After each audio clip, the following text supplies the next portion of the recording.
WIBTA for refusing to raise my husband's affair children now that he and the woman he cheated with passed away. Sorry for using a new account. I know that's a red flag, but I don't want to risk using my old Reddit account.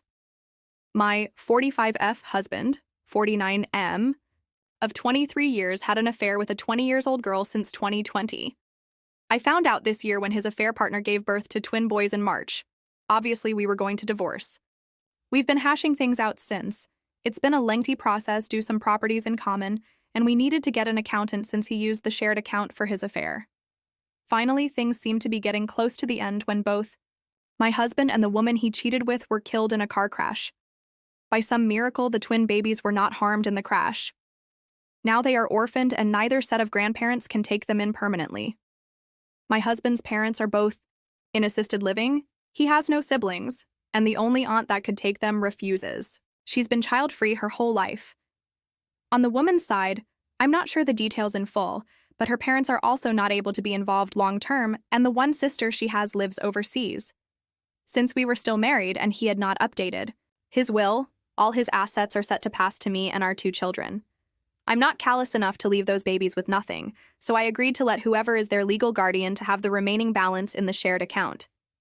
About $25,000 in savings. The issue is no one wants to take them in. Now my in-laws are pressuring me to take them in and raise them. The issue is, I don't want to, at all. I wouldn't love them and I don't want to be the evil stepmother. But I know a big part of me will always have a level of resentment towards them. I will probably favor my own children. It's not their fault, but I truly loved my husband, and I thought we were happy before I found out about the affair. We have 2 daughters, 14 and 16. Obviously, we had disagreements, but never insulted each others before. Then I found out about the affair, and he began calling me names and blaming me for his cheating. He became abusive and even tried to kick me of the house, my childhood home that is not shared property for the record. I'm also raising teenagers alone now. I don't have the energy to raise babies anymore. My daughters hate their baby brothers. I tried to get them to spend time with their dad as we were divorcing, but they refused. Since this all was found out, because of the babies, there wasn't really a way to sugarcoat the situation, and they are also too old to really get away with it. Most of my friends agree it's not my place to care for those children, but my in-laws, the affair woman's parents, and my mother want me to raise them. I know my mom is just having grandkids. Fever, but it hurts to not have her support. I have to make a decision by next week or the boys will be going into foster care. At the moment, they are temporarily placed with their maternal grandparents. I feel horrible, but I am very sure I can't take them in. WIBTA if I refuse to take them in. Small update. Hey everyone, this blew up far more than I thought, and I appreciate the well wishes for my girls, the boys, and myself. Also for the amount of lovely people offering to see about giving the twins a good home. I might not be their mother, but it does touch me and makes me glad there's good people out there. After thinking carefully and speaking to my lawyer, reading responses, doing research, etc., I plan to speak to the grandparents tomorrow and refuse to take legal guardianship of the boys. I will let them know of the usernames of people that offered meeting for private adoptions or fostering, but my daughters are my priority. It'll be up to the twins' grandparents to decide if they'll proceed with adoption, keep them, or turn them to the state. I wish I had the mental capacity to be the person to do this, but I have 2 girls that are going through a lot and they need my full attention. I'll also be talking to the lawyers to figure out if the boys have any inheritance claim properly. If they do, I'll separate it and leave it to the lawyers to do what they need to do for them to have access when it's best. If they don't, I'll find a way to ensure they have access to the $25,000 I was going to give them since the beginning. I won't do more, however. My moral compass might be biased, but I don't believe I'm obligated neither morally nor legally to do more than what the word of law says. I can't help everyone, and I shouldn't have to. I have 2 girls that lost their father, 2 girls that need therapy, 2 girls just about to get to college. They've gone through enough without seeing their mother favor the children of their father's mistress. Second update. Hey everyone. So as I said 2 nights ago, I went yesterday to speak to the twins' grandparents. I explained my position and refused to take guardianship of the boys. My mother-in-law almost slapped me when I said that, but thankfully, this was all done in a public place, and my father-in-law stopped her. The maternal grandparents kept pleading for me to raise them since they didn't want to lose them. I kept saying no, and when they called me selfish, I lost it. I told them to their face the only selfish people in this mess were them and their son and daughter. Their son, my husband, for cheating and then making the divorce hell on me and my girls. Their daughter, because she was I used another word, that went after a married man twice her age. I told them if I heard from them again, I would request a cease and desist. I also informed my parents-in-law that they won't have access to my daughters for the foreseeable future. I'll explain why in a bit. We were at a restaurant, but I didn't stay for the meal. I also sent an email to my lawyer so he can ensure CPS and any agency involved in the welfare of the twins is aware I'm not going to be their guardian or be involved. Then I sent an email to my in-laws with all the usernames and websites from people here in Reddit that have offered to do interviews for the twins' adoption.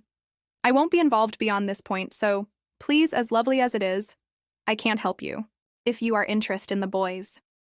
Yesterday was the end of my involvement. As for why my in-laws won't see my girls, I spoke to my daughters and decided to find out more about their thoughts before I went to meet the grandparents. My youngest refused to speak to me, which I found very out of place for her. My eldest then asked for just the two of us to speak.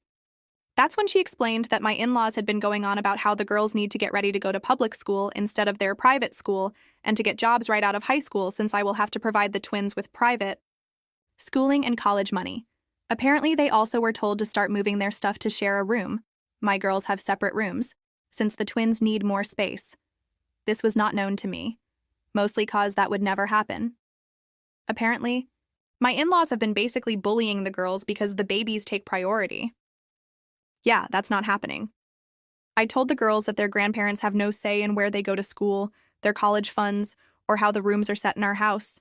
Also that I do agree they could use a part-time job during college and maybe a scholarship, but their tuition will be paid. I told them not to blame the babies for the stupidity of the adults. They told me they understand, but they still don't want to interact with their brothers for now. That for now part gives me hope they'll get through things. For now, we're going to do some changes in the house. The girls and I both don't like there's still an office space that my husband used. We're going to make it into a gaming room for all of us. I plan to take down some pictures that have my husband in them and put them in albums for the girls. We just want to make the house more ours. As for people wondering why my girls wanted nothing to do with their father, my daughters were the ones that discovered the affair and told me when my husband took them to meet the twins at the hospital. He had asked them to keep it secret, but my girls told me. After that, my husband began treating them horribly too. He burnt all bridges with the girls. Very tiny update since there's some people who keep harassing me in PMs. I spoke to a lawyer on Monday. The boys have no inheritance claim until a DNA test is done. After that, their only claim is against my in-laws. The shared account is not considered my husband's individual property, so it's mine. Same with the lake house. Since he had a personal savings account and a life insurance which went to his parents, that will be the only thing the boys could claim. Obviously, this can be changed if it goes to trial, but the lawyer told me with how little my husband left. My girls and I, there's very little chance a judge will demand our assets. The lawyer also recommended me to completely end the idea of sharing any money with the boys. That could be used against me to claim I'm taking fiscal responsibility for them and should be considered to be their guardian. I'm dividing the money from the shared account for my daughter's college tuitions. I'm still unsure if I'll sell the lake house or not, but neither the girls nor I are attached to it. Now please leave me alone about the boys' inheritance. Sad as it is, my husband messed everything up for his children. I'm not responsible for them, nor do I have to sacrifice my assets to set them up for a better life. Another update, there's some good news and some annoying news. The good news is the boys were safely retrieved by CPS from their maternal grandparents and will be placed in foster care until a permanent arrangement is made. I found out when it happened since their grandparents and my mother came to scream at me at work. In all honesty, I'm glad this happened at work and not at home. It's made me consider moving, since I don't want my daughters exposed to any of this. An annoyance. I had very soon after was getting a call about my inquiries into fostering and adopting. Apparently my information was sent to CPS as someone interested in fostering the twins and eventually adopting. I immediately explained the situation between the grandparents and me, and the operator was speechless at first. She apologized for the situation and told me she would make sure I wasn't bothered about the process. I also got served this morning. My in-laws are suing for grandparents' rights. They are also suing for custody. Apparently, they are planning to leave their assisted living, which they really shouldn't, to buy a house that allows kids to get the twins back, and now also want custody of my daughters. My personal lawyer immediately gave me some instructions I won't share to safeguard myself and my daughters from some risks during a possible custody battle.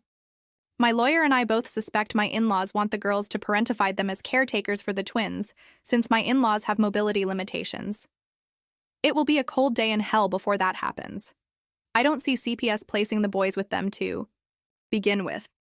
Not all is bad news. I'm starting therapy next week, and my eldest daughter is once again speaking about the colleges she wants to go to. We still haven't really talked about their father or have them agree to visit his grave. I myself haven't gone there, and I'm trying really hard to get used to not calling him my husband anymore.